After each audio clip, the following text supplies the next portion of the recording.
Our team admin said, there's 2 minutes. There's 2 minutes till we head out. Darlington was like, bring it in. I was like, oh, I never heard him speak like that. And then she delivered this crazy pregame speech. And I'm like, oh, shoot. This man different when he stepped across that line. Yeah, man. I'm glad that you're putting people on the real Darlington.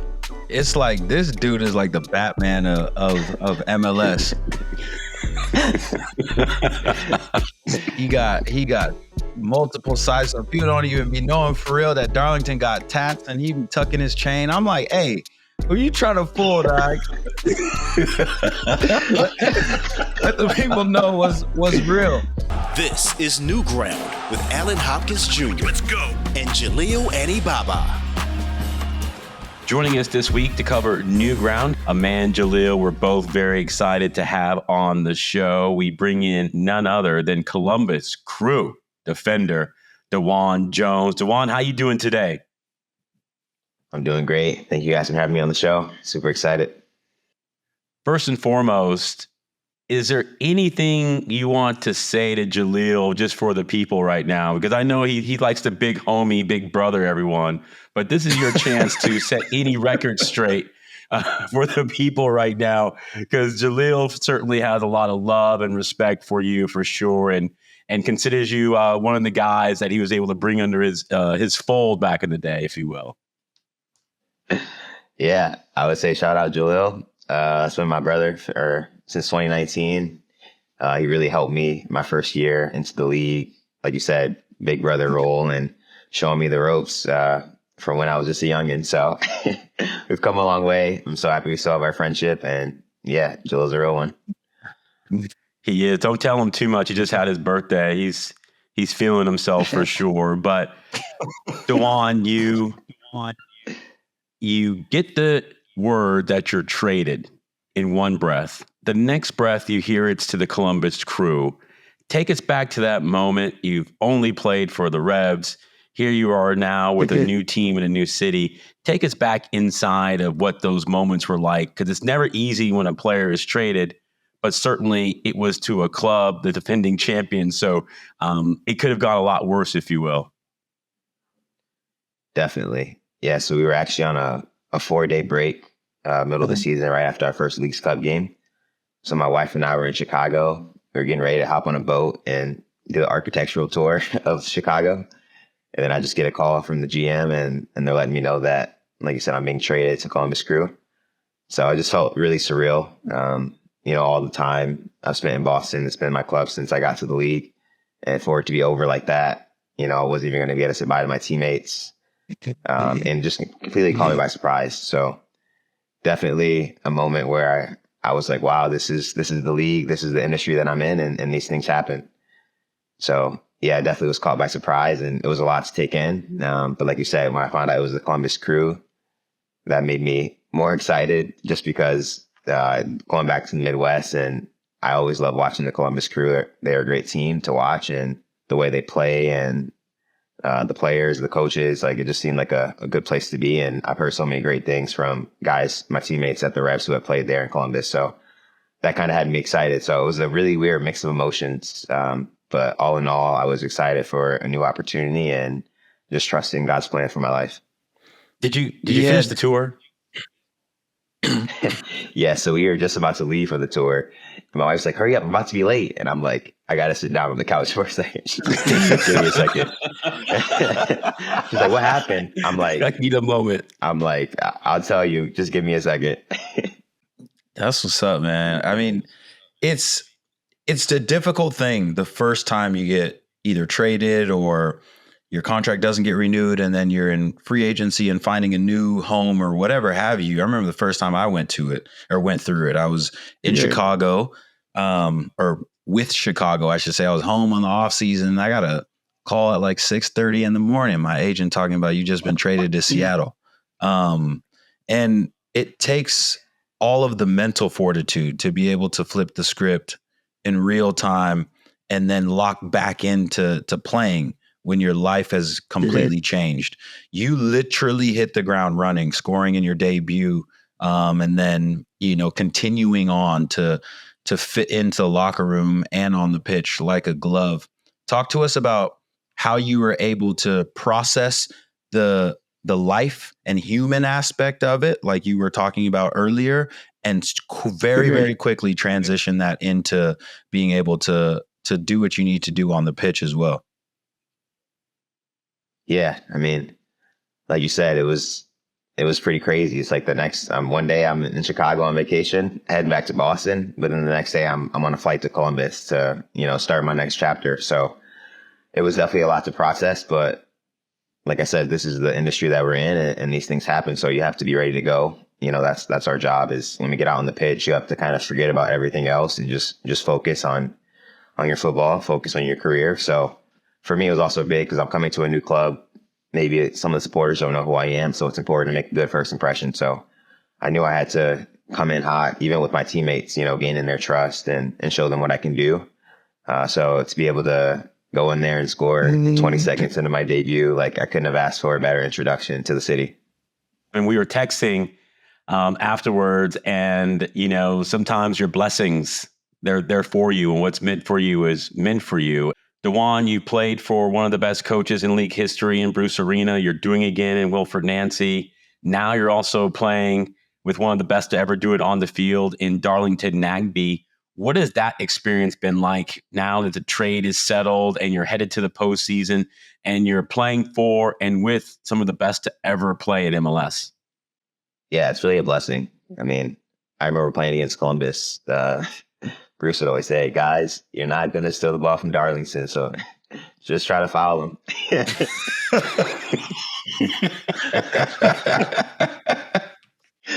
He's like, he's not going to lose it.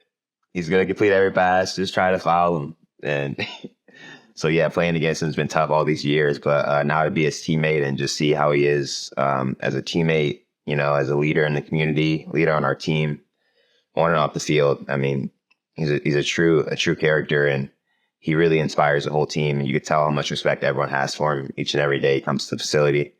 And yeah, I mean, he's a pleasure to play with. Whenever he's out there on the field, you feel like you're going to win. You feel like you're going to control the midfield battle. And yeah, I remember my first day. It was our first game, my first game with the club, and it was 2 minutes where we headed out, and our team admin said, "There's 2 minutes. There's 2 minutes till we head out." Darlington was like, "Bring it in." I was like, "Oh, I never heard him speak like that." And then she delivered this crazy pregame speech, and I'm like, "Oh, shoot, this man different when he stepped across that line." So, yeah, it's been cool to see the different sides of him, but he's just the ultimate competitor, the ultimate winner. So to have him, as a teammate, it's been special. Yeah, man, I'm glad that you're putting people on the real Darlington. It's like this dude is like the Batman of MLS. he got multiple sizes. So people don't even be knowing for real that Darlington got tats, and he be tucking his chain. I'm like, hey, who you trying to fool, dog? Let the people know what's real. That man tatted. Hey, the tucking in the chain is extra.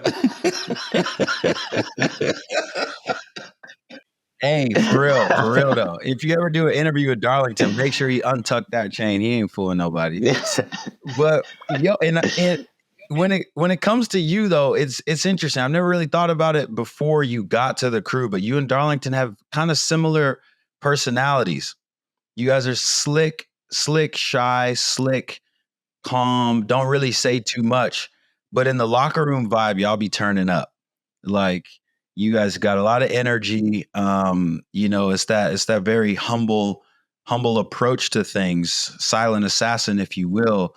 Where does that come from? We've never really chatted about it. Like everyone in your family always tells me, well, I don't really know what DeJuan is up to because he's super quiet about it. But once you step on the field, you turn it on like a light switch and it never comes off. I appreciate that. I would say definitely for me, it comes from my faith. I think, we're taught to be humble, and humility is really big in the Christian faith. So I always try to do that, put others before yourself, but also at the same time, God's made us strong. We're his children, his chosen ones. So when we're out there on the field, we have to represent him. And the way to do that is by competing, by playing hard, not being soft, and not being like, oh yeah, you take the ball, like you're a nice guy. Like, no, on the field, we're there to compete. we're there and do our jobs. So yeah, definitely my faith. Jalil had a very good thought earlier in regard to Columbus, a place that he knows and has played at, and certainly your experiences now, and you're stepping into an organization that expects to win. So what were some of the things right away that you saw that let you know that in many ways that you were leveling up in terms of the expectations and some of the accountability for where the team and the club is at right now? Definitely. I feel like even from right when my wife and I got into the hotel on the first day in Columbus, we had snacks, drinks. We had a note from the GM, Issa. Just the way they do things, it really feels like a family. And then my first day getting a tour, meeting all the staff, beautiful cafeteria. You're meeting everyone, shaking hands. It's a really open concept. So you can kind of see everyone working and everyone's committed to that same goal, wanting to bring more trophies to the organization. And yeah, just seeing how many different staff members they have in general, it's really impressive. All the different resources you have, whether it's nutrition, you have a question about sleep. I mean, anything that you need in the facility is just top class. I mean, you have a hot tub, cold tub, pool, recovery room, beds, just like things that I didn't know we were doing in MLS yet.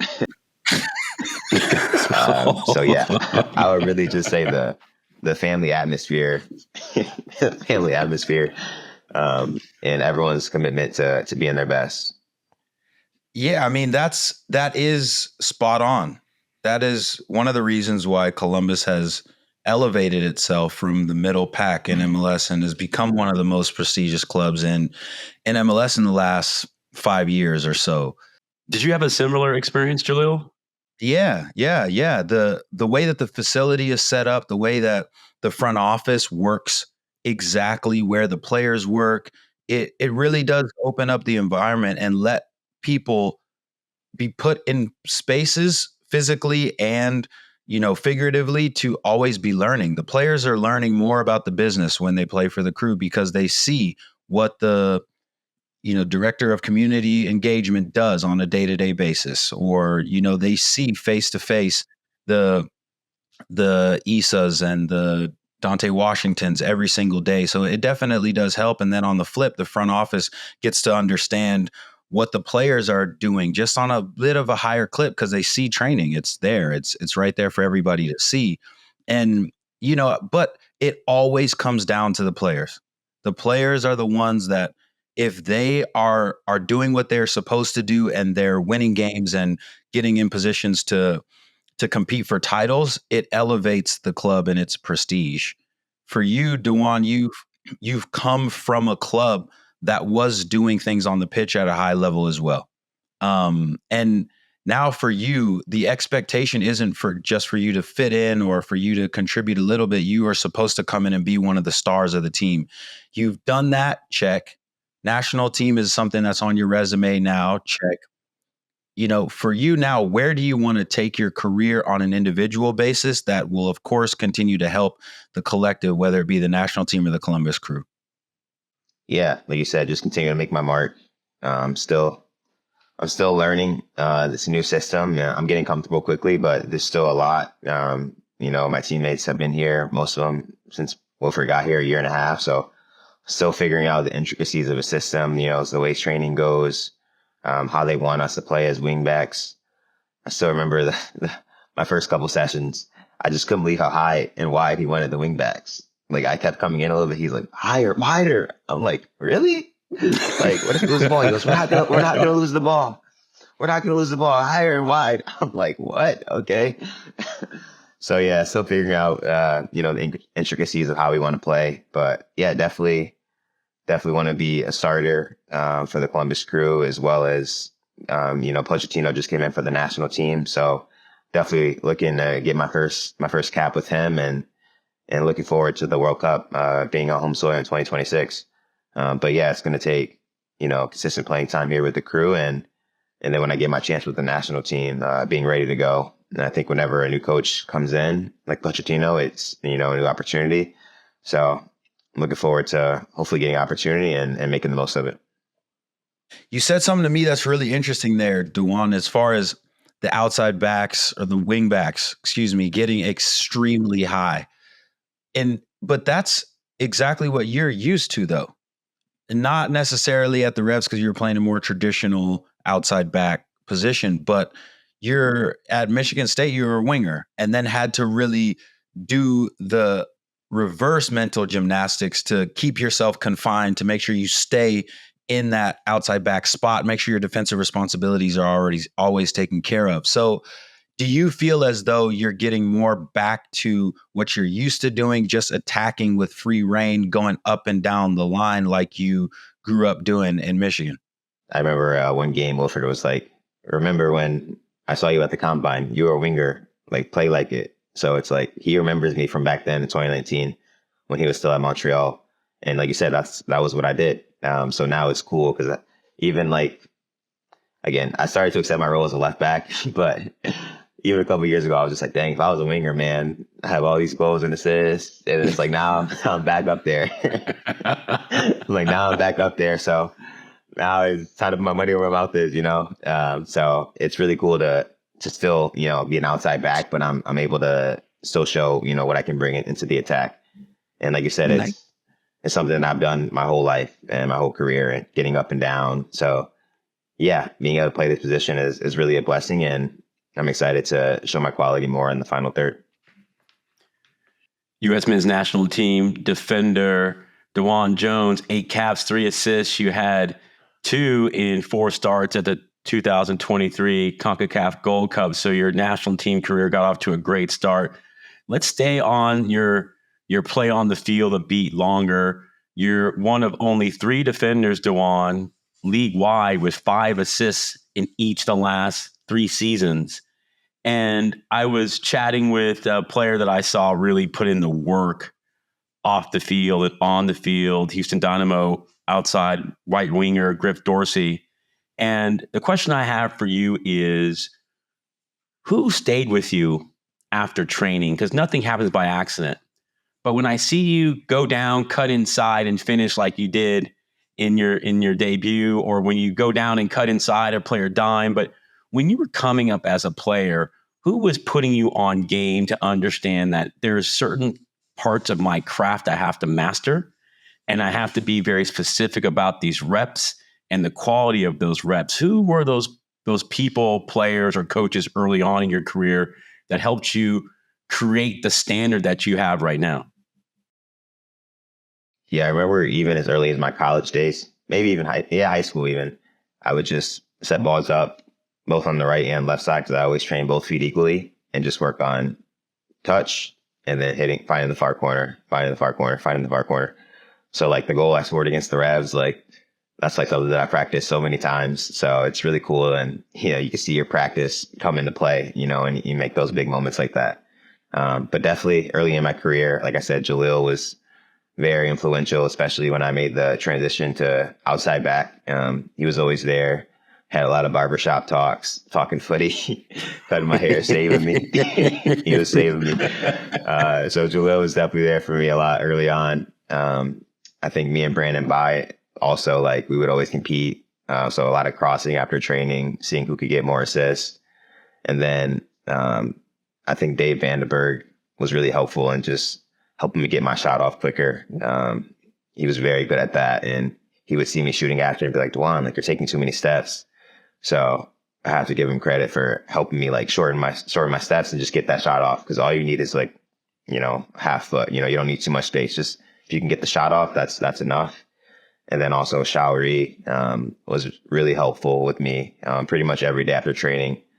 We're just passing the ball back and forth, one touch, sharp, clean touches. And then, yeah, just like me and Showery worked on a lot of the fundamentals a lot after training. So I was really thankful for that. Wow. Those are 2 in Dave Vandenberg and Showery who can literally take the minute details of your game to the next level. Not only because they've done it at the highest level in and outside of this league, but also too their passion for coaching just runs so deep. Especially for Vandenberg, he's an outside wide player, winger, converted outside back, just like you. The only difference Yeah. is he's a natural lefty. That's the only difference. And he's tall. Oh, shade. And guy, you and Allen is competing for who needs to be laying down on the wall. So that's That's crazy, John. but for real though, when you look at how your game has developed, one of the things you're always trying to do is you're trying to work on your craft and kind of improve those fine, minute details. But some things you either just got it or you don't. Vandenberg and Shari, none of them were extremely fast. You are quick as lightning and can run. But who's the fastest dude on the team? Is it you? Is it Steve Barrera? Is it Mo Farsi? Is it who is it? Because I need to know what you think, because I need to know if you're going to hit us with that little humble answer or you going to be for real. Man, I mean, I like to put myself up there for sure. But I like the guys you said. I would say Mo Farsi and Steven Barrera. Definitely, like, there's been times I'm watching the game or I'm out there with them and I'm seeing these plays. I'm like, oh, they're not getting that ball. And then I was like, oh, and they got there. They got there. So, oh wait, the question is who is the fastest? I named 3 people that are fast. I'm asking you, who is the fastest? He's not letting you off the hook. Or let me rephrase: are you the fastest player on the Columbus Crew? Yes. I like to see us do a race to get it official, because I think those guys are really quick. So it'd be a close race, but let's go. 3:00. Last bell, 3:00. Yeah, I'm always backing myself. Don't worry, I'll start the group chat right now. I'll start it right now. Start it, bro. I'm ready. I want the smoke. I've been lately on this, I would say, a little bit of a pedestal about the merits of college soccer and what it does for players. We've had several players on the show and on the text machine box, if you will, talking about that experience and how much that prepares them. You had a fantastic career at Michigan State, College Cup. You did a lot of really great things for the Spartans, first round pick in the MLS Super Draft. How has that experience playing in college really allowed your game to grow, particularly when you have to go and really play for 2 coaches and really kind of 3 coaches in the last 2 years that are very different in how they go about their business and their approach to the game? Yeah, I would say for me, college soccer was huge. I mean, I didn't play academy soccer growing up. So, I mean, it was the highest level I had ever seen, when I got to college. And I think that was important for me to see, like, that the level. And because I used to be like 10 years old watching like soccer games, like I could be out there and tell my parents that. So to like see the level, I was like, okay, like I still have a lot more work to do. But yeah, I think college is a great time. It's a great separator. You see the guys that really want it and the guys that just kind of say they want it. So I think for me, it was a good time to grow up, live on my own. And you kind of go through a lot of experiences when you're on your own for the first time. So I think just for that experience in itself, it's important, and I would recommend it for guys coming out of the academy or just players in general who want to go pro. And then, yeah, you have to put in the work. Like, you have your training, but you have in the spring, the season is a little bit, it's not as serious as the fall season. So that's when you have to really put in the work and keep grinding, because when you get your opportunity, you got to take advantage. For me, getting invited to the combine, if I wasn't ready for the opportunity, who knows where I would be, but I was ready. I got the invite to the combine because the work that I did on the field, but mostly the work that no one saw, whether it's extra fitness runs, work in the gym, extra stretching, sacrificing by not going to parties, and just being focused, throughout those college years. So I think it can be a great place to learn and grow, or it can be a place where players, they're like, oh, girls or drinking, whatever, distractions, and then their career kind of falls out. But for me, it was great. I learned a lot. I got to play against top level competition, all across the country, and it got me ready for the next level for sure. DeJuan, before we wrap up our time, even more than generous, but we'd be really doing some negligence if we didn't talk about your crew trying to lift the title again. As you head into the postseason again, you've had a lot of postseason experience with the Revs. You won the Shield and previously was a big player on a team that had the most points in league history until Miami took that honor from you folks this year. So how are you feeling about the group? You've been in the postseason before. Why is this team prepared to be successful this time around and lift it when it's all said and done in December 7th? Yeah, this team's hungry. You know, I saw it during the Leagues Cup. That was a great title run that we had. And we were down in that Leagues Cup. We were down 2-0 to Miami, you know, the big team Miami. And we scored 3 goals in 30 minutes to come back and win. So it's a team with a lot of resilience, a lot of character, and especially with the home field advantage, I think playing at lower is going to be massive for us. You know, our fans always show out. And again, I haven't experienced a playoff game at lower yet, but I already know it's going to be loud, and I'm super excited. And, you know, the guys, you know, obviously we're taking it one game at a time, but, you know, our goal is to win the trophy, to win the MLS Cup again and make history. So I'm super confident in the group, and I think we have a really good shot. DeJuan Jones, thank you so much. Jalil and I honored and blessed to have you joining us here on New Ground, and we wish you, your lovely wife, the best of luck the rest of the way as you guys continue to settle into a great city and a great market in Columbus. And, you know, things progress and we see each other down the road. We'd love to have you back on. But honestly, for the people who don't know, you've been such a great person off the field in your community. You did so many amazing things in New England. I know you're going to bring that same servant attitude and lifestyle, if you will, to Columbus. So the crew got a good one. We're so excited for you, and best of luck, best of health to you and everyone the rest of the way.